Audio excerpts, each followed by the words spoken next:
qui va s'imposer à la rampe. C'est Pogacar.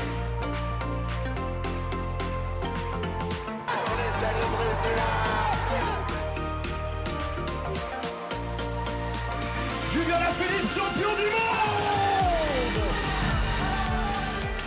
Salut à tous, c'est Revan. Aujourd'hui on se retrouve pour le débrief du match Pays de Galles-France, l'affiche de cette 4e journée du tournoi Destination. Le match piège un peu comme on pouvait s'y attendre et comme beaucoup le prédisaient avant le match. Un match voilà face à une équipe du Pays de Galles qui paraît sur le papier inférieure à cette équipe de France, mais tu sais jamais, c'est le Millennium, il y a une ambiance de fou et les Gallois tu sais très bien qu'ils vont jamais lâcher et qu'ils vont tout faire pour te pourrir le match, installer un faux rythme et c'est exactement ce qui s'est passé et heureusement pour nous, les Bleus ont été solide et on n'est pas tombé dans le piège gallois.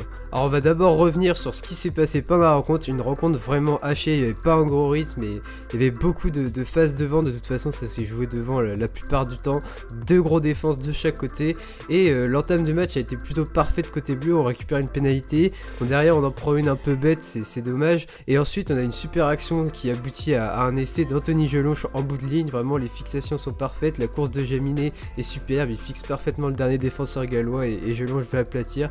Jusque là tout allait bien côté 15 de France, mais derrière c'est le Pays de Galles, on sait qu'ils vont pas lâcher et ils nous ont vraiment tenus et ils nous ont mené la vie dure pendant tout le match quasiment, et heureusement côté français on a une super défense, on a encaissé 2 pénalités après en première mi-temps, mais on est resté devant au score et on n'a pas lâché juste avant la mi-temps sur la grosse séquence des Gallois qui faisait énormément penser à ce qui s'était passé 2 ans auparavant au Millennium à la même minute. Et en deuxième mi-temps ça a été encore pareil, hein, c'était très compliqué pour les deux équipes d'attaquer, pas de grosses occasions de part et d'autre et 2 défenses vraiment hyper au point et on sentait vraiment que les joueurs étaient complètement KO à la fin du match, c'est dire si le combat a été intense. Côté français on n'a pas eu vraiment de grosses attaques pendant cette deuxième mi-temps, on s'est surtout contenté de gérer, de contrôler le match, essayer d'aller un maximum occuper le camp gallois, et côté Pays de Galles on a eu quand même une très grosse occasion, moi j'ai eu très peur sur cette action sur la passe au pied de Dan Bigard, heureusement ça s'est bien terminé pour nous et les Gallois ont été à part celle-là vraiment, et si une grosse période ils sont à 5 mètres de notre ligne en deuxième mi-temps, mais là on avait bien défendu,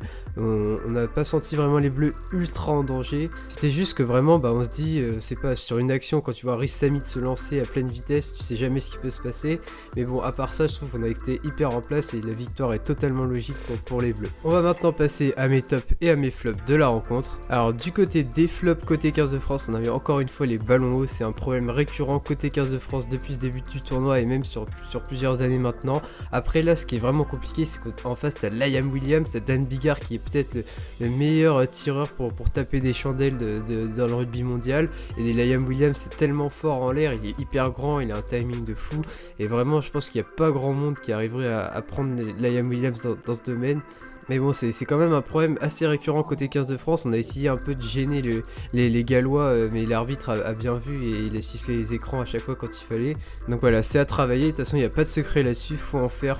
Et puis ça viendra à un moment donné. Jaminet, en plus, on a de la chance, c'est qu'il est hyper jeune et qu'il a encore un gros potentiel. Donc voilà, ce sera à développer. Ça fera partie des grands axes de progression pour la Coupe du Monde 2023. Sinon, côté 15 de France, un autre point noir, les touches qui ont été parfaitement lues par l'alignement gallois, et avec Bird notamment, qui est systématiquement venu emmerder Woki et contrer pas mal de nos touches. Ça c'était un gros problème, les Gallois ont parfaitement su lire nos combinaisons et ça c'est vrai que nous on est un peu prévisible parce qu'à part Woki, Cross qui a bien pris le relais lui par contre, on n'a pas vraiment de spécialiste de la touche. On a Thibaut Flamand quand il rentre, mais c'est vrai que ça manque un peu d'options côté 15 de France, et voilà, face aux Anglais il faudra faire attention parce qu'on sait qu'il y a Itoje, Contrelos, tout ça saute très bien en touche et il y a moyen encore une fois qu'on soit emmerdé dans ce domaine. Et sinon un autre gros flop c'est les choix de Wayne Pivac, surtout derrière côté gallois. Je ne comprends pas par exemple pourquoi tu vas mettre un Watkins et Davis qui revient en plus et qui est plus le Davis d'avant, et tu laisses pas un Tompkins qui était en pleine bourre, qui avait fait un super match face aux Anglais, qui était un des rares Gallois à pouvoir créer de l'incertitude, à avancer systématiquement sur chaque impact et à amener de la vitesse dans le jeu. Tompkins tu le fais pas jouer, tant mieux pour nous,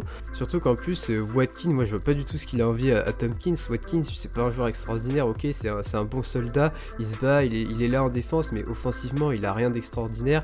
Et Davis en plus, on sentait bien que c'était pas le Jonathan Davis d'habitude, il a pas la même vivacité, ça se voit qu'il a vieilli. Et puis même son en avant là, c'est vraiment hyper préjudiciable pour son équipe à ce niveau-là. Et il n'y a pas que ce choix aussi qui m'a dérangé du côté gallois, c'est également le fait de mettre Alex Cuthbert. Je comprends pas. Le mec il est passé 4-5 ans sans être en sélection. Ok, c'est un physique incroyable, il est rapide, il est très chiant à jouer, mais je vois pas la stratégie. T'es censé monter une équipe et t'as une des plus grandes pépites du rugby européen, Rhys Samit, et tu le fais pas jouer, tu le développes même pas. T'as l'occasion de, là pendant tous les tournois, de développer un monstre et tu choisis de rappeler un mec qui a plus de 30 ans, un vieux, et qui est même pas un pilier de la sélection galloise. Je comprends pas trop ce choix.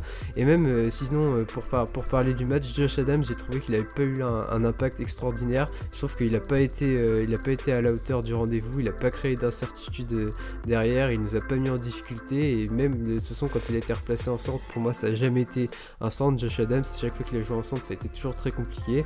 Et puis là même en ailier au début de match, je trouve qu'il nous a pas embêté, et c'est vraiment l'atout majeur du côté Pays de Galles pour mettre en difficulté l'adversaire, et il a pas rempli son rôle selon moi. Du côté des revenants aussi qui m'ont un peu déçu côté gallois, je comprends pas aussi, même chose que pour Rhys Samit, pourquoi tu continues pas à faire confiance à Basham qui était très bon face aux Irlandais, qui a montré vraiment de super belles choses depuis le début du tournoi, et tu vas rechercher Navidi qui clairement tu le sens il est fatigué. Alors ok, il a de beaux restes encore Navidi, mais qu'est-ce que tu vas encore construire avec Navidi sur les années à venir? C'est pareil, c'est la même stratégie, et je comprends toujours pas côté gallois, et de toute façon je comprendrai jamais. Et là on a peut-être parlé de vieux gallois qui sont peut-être un peu finis, un peu plus sur la fin que le début, mais alors là on va passer tout de suite dans les flops, et il y en a un qui nous a fait encore une fois hyper mal, c'est Dan Biggar. Quel joueur, quelle propreté, quelle lecture du jeu, c'est absolument magnifique Dan Biggar. J'ai pas peur de le dire, Dan Biggar c'est vraiment le joueur qui porte le Pays de Galles depuis le début du tournoi. Je vois pas où il serait sans Dan Biggar. Le mec va avoir 33 ans cette année, il est toujours au top, il a eu plein de commotions, il a eu plein de soucis comme Jonathan Sexton, mais je le vois jamais passer à côté d'un match. Dan Biggar, il est toujours là, il répond toujours présent en défense, et puis au niveau des coups de pied, c'est juste la perfection, vraiment. Les chandelles, les coups de pied d'occupation, c'est magnifique, c'est 50-22 là, avec sa façon de tirer avec le ballon légèrement penché pour que ça puisse fuser au premier rebond et que ça aille directement en touche, et que l'attaquant n'ait pas le temps de la récupérer après le rebond. C'est juste extraordinaire, c'est magnifique. Vraiment, tous ceux qui veulent apprendre à taper des coups de pied, regardez la gestuelle, la panoplie de Dan Biggar. Il a plein de façons différentes de taper la balle, que ce soit sur les chandelles comme d'habitude, taper très haute et très droite, ou alors taper plus en vrillé et très compliqué à capter pour l'adversaire. Vraiment il nous a mis hyper en difficulté là-dessus. Dans les tirs au but il a été parfait, et donc vraiment voilà, c'est celui qui sort du lot côté gallois. Il aura beau avoir 32, 35, 37 ans, il sera toujours aussi fort à mon avis, et voilà, un grand bravo et un grand monsieur du rugby. Et sinon maintenant pour parler de l'équipe de France et dans mes tops, devant vraiment tout le monde a répondu présent, à part peut-être un Antonio un peu moins en jambes et un Cameron Wauquiez un peu moins précis. Le reste ça a été parfait. Marchand était incroyable, Cross on n'en parle pas, mais c'est pareil, c'est juste extraordinaire ce qu'il a fait encore une fois. Cross en défense, il a écœuré les Gallois. Aldrit au plaquage, ça a été parfait, et Willem C a été un vrai buff, il leur a fait extrêmement mal aux Gallois. Et Marchand au grattage, c'est superbe quoi. Il nous a sauvé tellement de ballons, c'est vraiment un patron. Movaka derrière quand il rentre, c'était très bon aussi. Flamand par contre il m'a fait vraiment peur là, parce que son action avec certains arbitres ça aurait pu être jaune sans problème. Et là on aurait été vraiment en difficulté, parce que déjà que le match on était un peu KO à la fin. Là finir à 14 ça aurait été vraiment très compliqué. Et puis derrière je trouve que Ntamak a été assez serein, même s'il a perdu un ou deux duels de gain terrain avec Dan Biggar. Le reste, son interception elle est parfaite, et elle nous sauve vraiment dans un moment donné, on était en difficulté. En défense il était parfait lui aussi, donc voilà, Ntamak très serein j'ai trouvé. Fickou, Danty, est-ce qu'il y a une meilleure paire de centres que ça en défense? Parce que Danty au grattage il est extraordinaire, il nous a sauvé pas mal d'actions aussi. Fickou il est toujours aussi propre, et même derrière Gabin Villiers c'est bien donné également. Après on sait qu'offensivement c'est un peu limité, même moi et Fana j'ai trouvé que là sur ce match là on a vu ses limites en tant qu'ailier, et on sent vraiment que c'est plus un centre pour l'instant qu'un ailier, même si bon il a fait le taf. Et sinon je tiens aussi à souligner le beau match de Melvin Jamier qui s'est bien rattrapé, et c'est ça qu'on veut voir, c'est l'attitude d'un champion. Même si tout n'a pas été parfait encore une fois sur ce match, sur les ballons hauts, tout ça, il s'est bien rattrapé, et dans l'attitude il était vraiment là, c'était vraiment l'attitude qu'il fallait. Il est décisif sur sa passe sur le premier essai, le reste il a essayé de pas mal relancer, et il a vraiment montré toute sa bonne volonté, et voilà, un grand bravo à lui, c'est comme ça qu'il faut réagir après des mauvaises performances. Donc voilà, la vidéo arrive à sa fin, j'ai vraiment hâte de voir le match cet après-midi entre les Anglais et les Irlandais. Les Anglais ont vraiment sorti la grosse équipe avec tous les cas de 2019 devant, plus Sam Simmonds. Derrière, il fait confiance à Randall et Marcus Smith pour animer la ligne arrière. Vraiment, j'ai hyper hâte de voir ce match. L'équipe d'Angleterre, c'est vraiment ce que je ferais moi si j'étais sélectionneur. En plus, il y a Slade qui est revenu aussi. Le seul petit bémol, c'est qu'il n'y a pas Tulagi et qu'il y a Joe Marchand.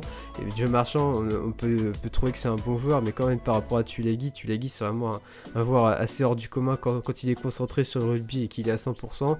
Après le reste, on va vraiment voir ce que ça donne, et ça nous donnera un très bon indice pour nous pour le dernier match, parce que pour moi on est au-dessus sur le papier des Anglais, mais les Anglais sont difficiles à jouer parce qu'ils ont vraiment testé pas mal de formules différentes depuis le début du tournoi, et là vraiment je pense qu'ils ont trouvé leur équipe type et l'équipe qui peut nous faire potentiellement le plus mal sur ce dernier match. Et là ça va vraiment être le test contre l'Irlande, de voir ce dont ils sont capables, et ça va être vraiment un super match et un des matchs que j'ai le plus hâte de voir de tout le tournoi. Donc voilà, j'espère que la vidéo vous aura plu, n'hésitez pas à liker et à vous abonner comme d'habitude. J'espère qu'on se retrouve la semaine prochaine pour le grand chelem des Bleus. Allez, sur ce, je vous souhaite à tous une très bonne journée, c'était Raven, salut.